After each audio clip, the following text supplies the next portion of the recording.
Strike එක සාධාරණයි. ඉතින් ලොකු අපරාධයක් නෙවෙලා තියෙන්නේ. ඒ වුණත් ජනතාවට තිරේරයක් තියෙනවා. බලන්න දැන් කී දෙනෙක් කියලා අපහසුතාවයටපත් වෙනවද කියලා දැන් මම සමුද්‍රේගම ඉඳලා ආවේ. අනුරාධපුරයේ සිද්ධිය වුණාට කොළඹට අදාළ නැහැනේ. කොළඹ දූෂණ වෙනවා. කොළඹ ළමයි දූෂණ වෙනවා. ඔච්චර ස්ට්‍රයික් කරනවා කවුරු? නැහැනේ. අනුරාධපුරයේ විදිහේ අනුරාධපුරයේ ස්ට්‍රයික් කරනවා.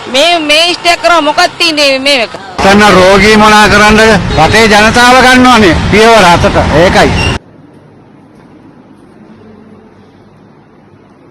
සර් මේ වෛද්‍යවරියක් දෝෂණය කිරීම සම්බන්ධයෙන් වෛද්‍යවරු වැඩ වර්ජනයක් කිරීම සාධාරණද අසාධාරණද? ඒක පුතා මෙහෙමයි.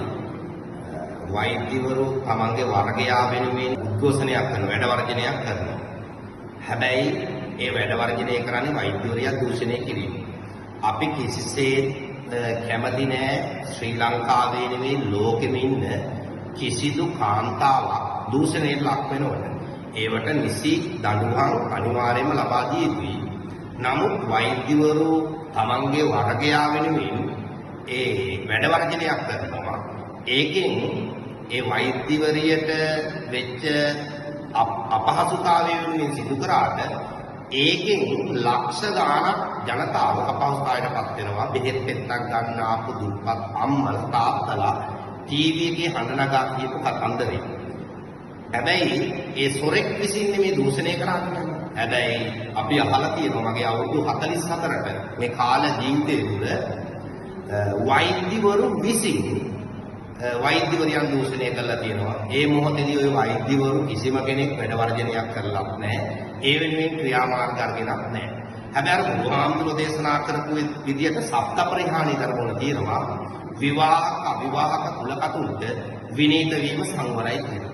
හැබැයි අපි සියලු දෙනාම පිරිමි වශයෙන් කාන්තාවකට ගරු කිරීම වැදගත් කොට සලකනවා.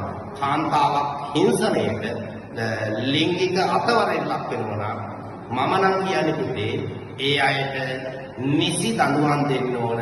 හරිනම් පාරක් මැදට ගෙනල්ලා මිනිස්සු විසින් ඒ අයට නිසි දඬුවම් ලබා දෙනවා නම් රජ කාලේ වගේ මෙවැනි දේවල් වෙන්නේ නැහැ.